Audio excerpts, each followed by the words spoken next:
तो कैसे हैं मेरे सभी के सभी प्यारे प्यारे बच्चों। स्वागत है आप सभी का आपके अपने YouTube चैनल ट्यूशन सर पर। मैं हूं सनी। इस चैनल पर आप सभी का हार्दिक अभिनंदन करता हूं। आज लेकर आए हैं बैंकिंग क्लास 12th मैक्रो समष्टि अर्थशास्त्र का चैप्टर लेकर आए हैं। बैंकिंग बहुत ही प्यारा चैप्टर है। अच्छा, लास्ट वीडियो में अपन ने मनी कवर किया था। अगर आप लोगों ने मनी को नहीं देखा है तो आई बटन में दे दूंगा ऊपर, वहां जाकर पहले मनी को देखिए, क्योंकि मनी और बैंकिंग दोनों साथ में 6 नंबर की वेटेज रखते हैं। यानी कि आपके बोर्ड के पेपर में ये दोनों चैप्टर मिलाकर 6 नंबर के आएंगे। ये कहने वाली बात है, ज्यादा बैंकिंग में से आता है, मनी में से तो 1-2 MCQ बन जाए या फिर मनी के फंक्शन पूछ ले जो हमने अच्छे से कवर किए हैं। आज बैंकिंग लेकर आए हैं। बैंकिंग के अंदर 2 टॉपिक्स में से ही क्वेश्चन आएगा। मैं लिख के दे रहा हूं, वरना बेटा गला कटवा लेंगे हम। 2 टॉपिक से ही क्वेश्चन आएगा, जो कराऊंगा वही आएगा सेम टू सेम। उससे पहले चैनल में डिस्क्रिप्शन में जाएंगे तो आपको नोट्स मिल जाएंगे। आज मैं नोट्स दिखाने के लिए आपको लाया हूं। अपने नोट्स हैं बैंकिंग। आपको नोट्स की खासियत पता ना चली हो तो मैं बता दूं, अपने नोट्स कुछ ऐसे रहते हैं कि सबसे पहले अपन चैप्टर का ऊपर सिलेबस देते हैं जो कि CBSE ने आपको दिया है। फिर उसके नीचे टॉपिक्स लिखते हैं कि आपको इस चैप्टर में क्या क्या पढ़ना है। फिर उसके बाद हम लोग बिल्कुल आसान भाषा में आपके लिए शुरू करते हैं। ठीक है, तो ये नोट्स मैं आपको दिखाने के लिए आया था, इसको साइड रख देते हैं। बच्चों, बैंकिंग की शुरुआत करने वाले हैं। उससे पहले एक बात बता दूं, ऐसी वीडियो पूरे YouTube पर नहीं मिलेगी। घमंड से नहीं कह रहा, विश्वास से कह रहा हूं। 5 साल हो गए पढ़ाते पढ़ाते, पूरी इकोनॉमिक्स की नस नस जान चुका हूं। ठीक है, तो जो बताऊं केवल वही करना है, वही आएगा, ध्यान से कवर करना है। बैंकिंग के अंदर केवल 2 ही टॉपिक हमें पढ़ने हैं। एक पढ़ना है RBI के फंक्शंस। हमारे देश में जो RBI है वो क्या क्या काम करता है। अच्छा, ये RBI कौन है अभी बताऊंगा, रुक जाइए। और दूसरा हमें पढ़ना है क्रेडिट क्रिएशन। ठीक है, इसको बोलते हैं मुद्रा निर्माण या फिर साख निर्माण। ठीक है, साख निर्माण बोलते हैं वैसे इसको, साख सृजन, सॉरी मुद्रा नहीं बोलते इसको। हाँ जी, तो 2 टॉपिक पढ़ने हैं। जाहिर सी बात है एक वीडियो में तो कवर करेंगे नहीं, वरना आप सब बोर भी जल्दी हो जाते हो। आज हम केवल RBI के फंक्शन करेंगे, देखते हैं कितने हो पाते हैं। ठीक है, RBI के फंक्शंस करेंगे सिर्फ। चलिए, RBI के फंक्शन। सबसे पहले RBI है कौन? Who is RBI? कौन है हमारा रबी? Reserve bank of India. देखो बच्चों, जैसे हम सब बच्चे हैं, ठीक है, हमारे ऊपर एक बाप है, हमारा एक बाप है ना, जो हमें कंट्रोल करता है, जो हमें निगरानी में रखता है ना। ऐसे ही मेरे बच्चों हमारे देश के अंदर कुछ बैंक हैं।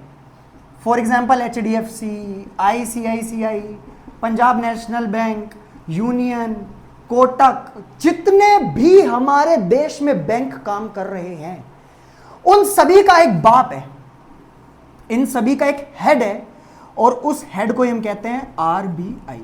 यानी कि हमारे देश का जो सर्वोच्च बैंक है, सबसे बड़ा बैंक है, जो सबसे ऊंचा बैंक है, इट इज RBI। ठीक है, RBI। तो RBI समझ में आपको कौन है? RBI सभी बैंकों का बैंक है, हमारे देश का सर्वोच्च बैंक है।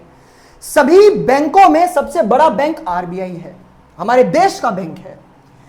RBI के बारे में आपसे नहीं पूछेगा who RBI is, don't worry. RBI के काम पूछेगा। अच्छा सुनो, जैसे हमारे घर में बड़ा कौन है, हमारे घर का मुखिया, जैसे किसी के घर में पापा मुखिया होते हैं, किसी के घर में दादाजी मुखिया, किसी के घर में दादी मुखिया होती है। अब सुनो, मुखिया कहलाने के लिए नहीं होता। अगर कोई व्यक्ति मुखिया है, कोई व्यक्ति हेड है, तो हेड के रूप में उसके बहुत सारे काम होते हैं जो उसे करने होते हैं। किसी को ऐसे ही हेड नहीं बना दिया जाता। आ रही मेरी बात समझ में? जब किसी को हेड बनाया जाता है तो उसके बहुत सारे काम होते हैं। ऐसे ही मेरे बच्चों हमारे देश के अंदर सभी बैंकों का हेड कौन है? RBI। तो इसी नाते हमारे RBI के कुछ काम भी है जो उसे करने होते हैं, और इन्हीं कामों की वजह से इसे देश के सभी बैंकों का हेड माना जाता है। तो शुरू करते हैं। RBI का सबसे पहला फंक्शन प्रिंट करेंसी। हमारा जो RBI है वो हमारी मुद्रा जारी करता है।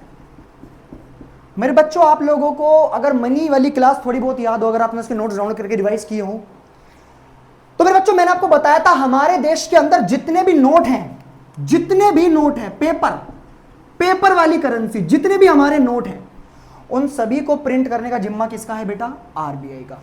अच्छा, आपको एक और चीज याद होनी चाहिए। देखो, अगर 80 में से 80 लाने हैं तो चैनल को फॉलो करो। मैं आपको गारंटी देता हूं किसी का 80 में से 1 नंबर कम नहीं आएंगे अगर आपने सच में रिलीजियसली चैनल को फॉलो किया और अगर आप लोगों ने दिल से मेरे नोट्स को पढ़ा।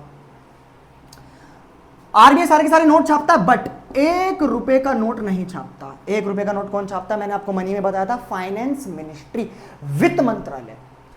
ठीक है, पहला पॉइंट हो गया, आरबीआई नोट जारी करता है। दूसरा, बेटा याद रखना, केवल नोट ही जारी नहीं करता, हमारे देश में नोट जारी करने का काम केवल इसका है, मतलब इसके अलावा और कोई नोट जारी नहीं कर सकता, है ना। सरकार ने नोट जारी करने का विशेष अधिकार, मोनोपोली, मतलब कि मोनोपोली का मतलब केवल ये और कोई नहीं, ठीक है, केवल ये और कोई नहीं। मेरे बच्चों, हमारे देश में नोट छापने की मोनोपोली, विशेष अधिकार या फिर एक अधिकार, मतलब केवल एक के पास अधिकार है, केवल एक के पास, और वो एक कौन है? आरबीआई। इसके अलावा और कोई नोट नहीं छापेगा, ना हमारा फाइनेंस मिनिस्ट्री, ना हमारा रोड मिनिस्ट्री, है ना हमारी हाईवेज वगैरह, कोई नहीं। आरबीआई, सिर्फ आरबीआई। यहां तक कि मोदी भी नोट नहीं छाप सकते, क्योंकि नोट छापने का एक अधिकार मोनोपोली किसके पास है? आरबीआई के पास। तीसरा पॉइंट, हमारा आरबीआई जो नोट छापता है ना बेटा, उसका अनलिमिटेड लीगल टेंडर होता है ना, अनलिमिटेड लीगल टेंडर। अभी अनलिमिटेड लीगल टेंडर का मतलब क्या है बेटा? अनलिमिटेड लीगल टेंडर का मतलब है इसको तुम कहीं भी चला सकते हो, इसके पीछे सरकार का हाथ है। लोग इसको क्यों एक्सेप्ट करते हैं, है ना, लोग इसको अपने पास क्यों रख लेते हैं? क्योंकि इस नोट के पीछे किसका हाथ है? सरकार का। यह नोट लीगल है, इसे हम मना नहीं कर सकते। आरबीआई जितने नोट छापता है उन सबका लीगल टेंडर है, कश्मीर से कन्याकुमारी, असम से गुजरात, हरियाणा से दिल्ली, दिल्ली से राजस्थान, राजस्थान से त्रिपुरा, मेघालय, मिजोरम, हर जगह ये नोट चलेंगे, क्योंकि इनका अनलिमिटेड लीगल टेंडर है। इनके पीछे हमारी गवर्नमेंट का सपोर्ट है, हमारी गवर्नमेंट इसे छापती है, कोई इसे लेने से मना नहीं कर सकता। तो ये हो गया आपका प्रिंट करेंसी, मुद्रा जारी करने वाला काम। किसी को डाउट हो तो एज यूजुअल मैंने आपको बताया कहां पर आपको मेरे से संपर्क करना है। आपका doubt with in 24 hours clear होगा। वॉइस नोट होगा तो वॉइस नोट भेजेंगे, कोई कैलकुलेशन वाला डाउट होगा तो कैलकुलेट करके भेजेंगे, मुझे बाकियों की तरह मत समझिएगा। आरबीआई का पहला काम समझ में आया, प्रिंट करेंसी। आरबीआई पैसे छापता है। अगला काम, आरबीआई का पहला काम क्लियर। अगला काम, हमारा आरबीआई नोट जारी करने के साथ साथ और भी बहुत सारे काम करता है ना। पहला काम तो ये देख लिया, अब अगला काम देखते हैं, custodian of foreign exchange, Hindi में विदेशी मुद्रा का संरक्षक। बेटा आपको पता है हमारे देश की करेंसी रुपया है, रुपया। हमारे देश की करेंसी क्या है? रुपया। बट आपको क्या लगता है, क्या हमारे देश में जो आरबीआई है उसके पास केवल रुपया होता है? नहीं। जब हम लोग दूसरे देशों के साथ व्यापार करते हैं तो वहां पर विदेशों की करेंसी इस्तेमाल होती है। हमारे देश में आरबीआई को एक और काम दिया गया है, सेकंड फंक्शन, और इसको बोला गया कि भाई तू सभी देशों की मुद्रा अपने पास रखेगा। सभी देशों की मुद्रा कहां रखेगा? अपने पास। हमारा आरबीआई रुपये को तो रखता ही रखता है, साथ में जो विदेशी करेंसी है, विदेशी फॉरेन करेंसी, उसको भी अपने पास सुरक्षित रखता है। इसी वजह से इसका नाम पड़ा कस्टोडियन। कस्टोडियन का मतलब होता है रखने वाला, ठीक है, ऑफ फॉरेन, फॉरेन मतलब विदेश, एक्सचेंज, बेटा एक्सचेंज इसको करेंसी भी बोल सकते हैं, ठीक है। संरक्षक, किसका संरक्षक? विदेशी पैसे का, ठीक है। जो हमारे देश में विदेशी मुद्रा है इसको अपने पास रखने का काम किसका बेटा? आरबीआई का, ठीक है। जितनी भी हमारे पास मुद्रा है, पाउंड है, डॉलर है, दिरहम है, ठीक है, टका है, जो भी है, विदेशों का पैसा अपने पास रखने का अधिकार भी किसके पास है? आरबीआई के पास। अभी तक मैंने आपको आरबीआई के दो काम पढ़ाए। पहला काम पैसे जारी करेगा, दूसरा काम विदेश के पैसे को अपने पास रखेगा। विदेश के पैसे को कहां रखेगा? अपने पास। क्या किसी को दिक्कत तो नहीं? किसी को कोई दिक्कत तो नहीं? अब चलते हैं अगले काम पर। आरबीआई का अगला काम, लेंडर ऑफ लास्ट रिजॉर्ट, ठीक है, इसको बोलते अंतिम ऋण दाता। अब ये क्या है? अच्छा, लेंडर का मतलब समझो, लेंडर का मतलब होता है देने वाला, देने वाला, जब भी देता, देने वाला। अच्छा, लास्ट का मतलब क्या हुआ? आखिरी। ठीक है, रिजॉर्ट का मतलब होता है सहारा, मतलब आखिरी में देने वाला सहारा।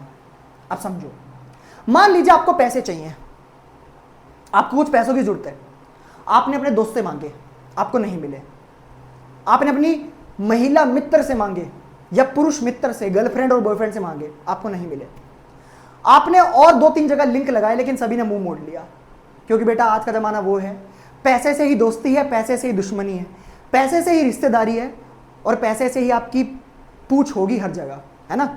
सम्मान सब कुछ पैसे से जुड़ा है, सारे रिश्ते पैसे के आगे बिल्कुल जीरो हैं। ठीक है, सबकी फीलिंग जीरो है, जहां पैसा है रिश्ते वहीं से बनने शुरू होते हैं।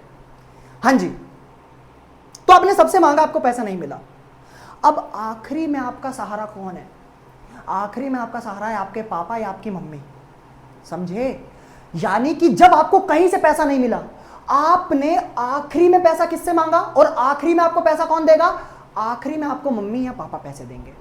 ऐसे ही मेरे बच्चों, हमारे देश के अंदर जितने भी बैंक है, ओह मम्मी मारेगी कोई नहीं, ऐसे ही हमारे देश में जितने भी बैंक हैं, जितने भी बैंक हैं, ठीक है, उनको अगर कहीं से पैसा नहीं मिल रहा, कहीं से भी, हमारे देश में जितने भी बैंक हैं, मान लीजिए उनको पैसा चाहिए और उनको कहीं से पैसा नहीं मिल रहा, तो आखिरी में आखिरी वाला सहारा कौन होगा? हमारा आरबीआई। तभी तो नाम पढ़ा, नाम पढ़ो। लेंडर मतलब देने वाला, लास्ट मतलब आखिरी में, रिजॉर्ट मतलब सहारा, आखिरी में पैसे देने वाला सहारा। आपको आखिरी में पैसा देने वाला सहारा कौन बना? आपके मम्मी पापा। जब कहीं से आपको मदद नहीं मिली तो कहां से मदद मिली? मम्मी और पापा से, आखिरी में। ऐसे ही हमारे देश में जितने भी बैंक काम कर रहे हैं, अगर उनको कहीं से पैसा नहीं मिल पा रहा है, कहीं से भी उन्होंने सही हाथ पैर मार लिए, तो आखिरी में पैसा देने का काम कौन करेगा? आरबीआई। तो क्या आरबीआई के आपको 3 काम समझ में आए? आरबीआई का सबसे पहला काम क्या था बच्चा? आरबीआई सबसे पहले देश के अंदर पैसे छापेगा। दूसरा काम, हमारे देश के अंदर जितनी भी विदेशी मुद्रा है उसको अपने पास संभाल के रखेगा, उसको बिजनेस में इस्तेमाल करेगा। जब भी हम किसी दूसरे देश के साथ बिजनेस करेंगे, रशिया, जब भी हम दूसरे देशों के साथ बिजनेस करेंगे तो काम में आएगा। तीसरा, lender, lender of last resort, मतलब आखिरी वाला सहारा। अगर हमारे देश में हमारी सरकार को, हमारे बैंकों को कहीं से पैसा नहीं मिल पा रहा, कहीं से पैसों की मदद नहीं मिल पा रही, तो आखिरी में मदद देने वाला सहारा कौन बनेगा? RBI. That's why lender of last resort, अंतिम ऋणदाता। अंतिम मतलब आखिरी में। ऐसा नहीं है कि तुम हर जगह से हार के ही आओगे, तुम पहले भी जा सकते हो, बट रूल तो ये है कि पहले आप दूसरी जगह से ट्राई करिए। अगर आपको दूसरी जगह से नहीं मिले तो फिर अप्रोच करिए, मना नहीं करेगा। क्या आपको ये 3 काम समझ में आए आरबीआई के? क्या आपको ये 3 काम समझ में आए? Very good. अब एक आखिरी काम पढ़ेंगे आज के लिए, वीडियो ज़्यादा लंबी नहीं करेंगे, बोरियत हो जाती है फिर। ठीक है, अब एक आखिरी, आज की क्लास का आखिरी काम पढ़ेंगे। अच्छा, मैं आपको ट्रेंड बता देता हूँ, ट्रेंड में कौन कौन से आते हैं। देखो, ये तीनों बेशक आरबीआई के फंक्शंस हैं, बट अगर आप मेरे नोट्स देखोगे, नोट्स के नीचे जो क्वेश्चन आंसर्स मैं देता हूँ हर जगह से डाल के, तो आप पाओगे कि ये वाले क्वेश्चन बहुत कम रिपीट होते हैं, मतलब 10 साल में 2-3 बार शायद। लेकिन जो मैं अब कराने वाला हूं, इसके बाद जो मैं फंक्शंस कराऊंगा, वो मोस्ट इंपॉर्टेंट फंक्शन है, वो ही आते हैं, तो उनको जरा ध्यान से पढ़िएगा। ठीक है, चलिए इसे रफ कर दें, इसे रफ कर देते हैं, इसे रफ कर देते हैं नाउ। अच्छा, कुछ लोगों का मानना है कि व्हाइट बोर्ड, सॉरी, जो IFP है, इंटरेक्टिव फ्लैट पैनल जो भी उसे बोलते हैं, उसमें ज़्यादा अच्छी पढ़ाई होती है। आखिर लिखना ही तो होता है, इसमें भी लिखना यहाँ पे भी होता है। और रही बात ऑडियंस की, ऑडियंस वहाँ जाती है जहाँ कंटेंट होता है। ठीक है, चलिए, तीसरा काम आरबीआई का हमने पढ़ा। अब हम पढ़ेंगे चौथा काम आरबीआई का क्या है। चौथा काम, ये सबसे मेन इंपॉर्टेंट काम है, that's why I put a star here. RBI का तीसरा काम है बैंकों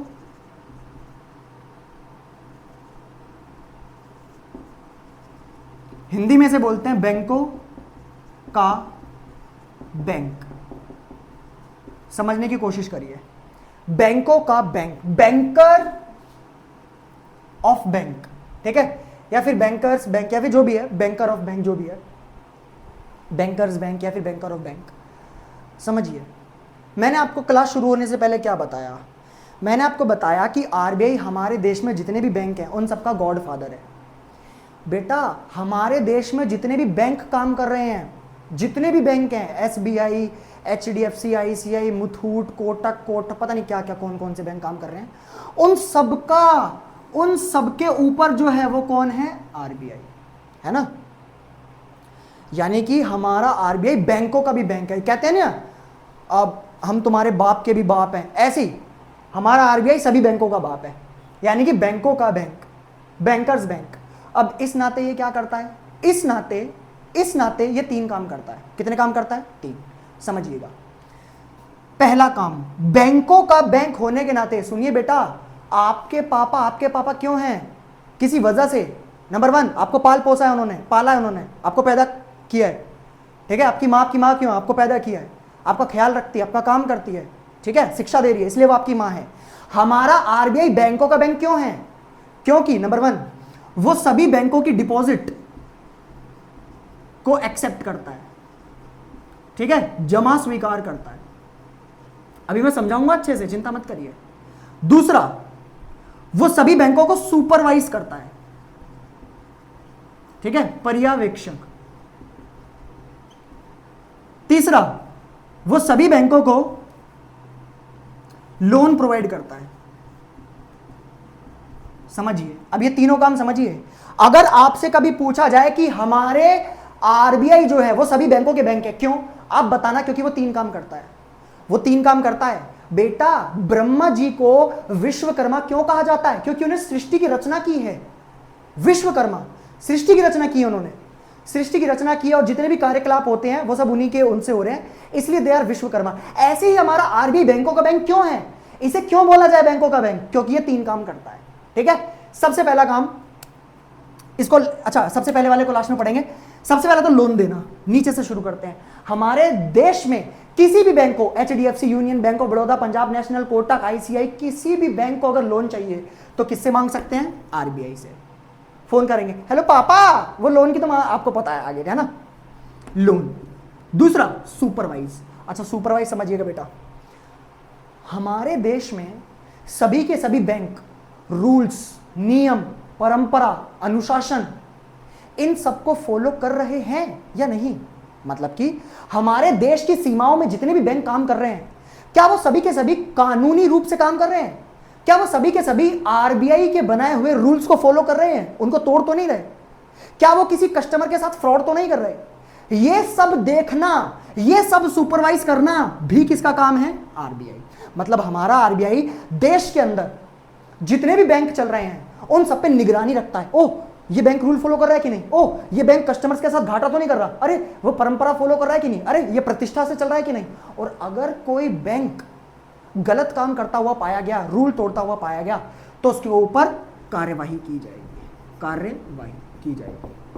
ठीक है, उसके ऊपर केस किया जाएगा। 2 काम समझ में आए। तीसरा काम, एक्सेप्ट डिपॉजिट। बेटा समझिएगा, मान लीजिए ये अपना बैंक है HDFC, मान लीजिए आज वेडनेसडे है, मान लीजिए वेडनेसडे में HDFC के अंदर आए 1000 रुपए, है ना, लोगों ने कितने रुपए जमा कराए, 1000 रुपए। आपको क्या लगता है HDFC 1000 के 1000 को लोन पे दे देगा? नहीं, ऐसा नहीं होता है, ऐसा नहीं होता है। हमारे बैंकों के पास जितने भी पैसे आते हैं वो उस पूरे पैसे को लोन में नहीं चढ़ा सकते, ये रूल है। जितना भी पैसा आया है उसका कुछ हिस्सा, ये मैं आपको अगली क्लास में डिटेल में बताऊंगा, उसका कुछ हिस्सा हमें RBI के पास जमा कराता है, और RBI सभी बैंकों का वो पैसा एक्सेप्ट भी करता है। तो बस हमारा RBI बैंकों का बैंक क्यों है, क्योंकि वो 3 काम करता है। सबसे पहले बैंकों को जरूरत पड़ने पे लोन देगा, दूसरा सभी बैंकों के ऊपर नजर रखेगा कि कोई बैंक रूल फॉलो कर रहा है कि नहीं, तीसरा वो सभी बैंकों का डिपॉजिट अपने पास रखता है। जैसे कि आपका बैंक आपके पैसे अपने पास रखता है, आप बैंक में पैसा जमा कराते हो, बैंक वाले आपका पैसा अपने पास रखते हैं, ऐसे ही हमारा बैंक भी कहीं पे पैसे जमा कराता है, और वो किसके पास जमा कराता है, RBI के पास। तो इन 3 कामों की वजह से उसे बैंकों का बैंक कहा गया। तो आज वाली क्लास में बस इतना ही। आज हमने क्या पढ़ा, RBI के 4 फंक्शन, पैसे छापेगा, विदेशों का पैसा अपने पास रखेगा, किसी को पैसों की जरूरत है, अच्छा आप पैसे नहीं ले सकते, आप RBI के पास नहीं जा सकते, बैंकों की बात हो रही है। अगर हमारे देश में बैंक को या गवर्नमेंट को लोन नहीं मिल रहा है तो वो RBI के पास जा सकते हैं, आप नहीं जा सकते, या मैं नहीं जा सकता। बैंकों का बैंक वो बैंकों के साथ 3 काम करता है। सभी बैंकों का पैसा रखेगा अपने पास, सभी बैंकों के ऊपर निगरानी रखेगा, सुपरवाइज, और सभी बैंकों को जरूरत पड़ने पर क्या देगा, लोन। तो मेरे बच्चों आज के लिए बस इतना ही। नोट्स अच्छे से डाउनलोड करिए, अच्छे से रिवाइज करिए। 80 आउट ऑफ 80 चाहिए मुझे आप सबसे, और इन सीरीज की मदद से बिल्कुल आएगा। बस आखिरी में जाते जाते इतना कहूंगा, केवल फर्स्ट टर्म की मोहलत आप मुझे दीजिए। अभी मैं जानता हूं अभी ज्यादा व्यूज नहीं है, क्योंकि अभी बच्चों को मेरे ऊपर ट्रस्ट भी नहीं है। फर्स्ट टर्म के ऊपर मैं गारंटी देता हूं आप लोगों को मेरे ऊपर बिल्कुल ट्रस्ट होगा, जब पॉलिटी, इकोनॉमिक्स और भी सभी सब्जेक्टों के अंदर मैं अपने ही नोट्स के अंदर से क्वेश्चन आपको दिखा दूंगा कि डायरेक्ट क्वेश्चन आए हुए हैं। तो बच्चों आज के लिए सिर्फ इतना ही। राधे राधे, जय श्री राम।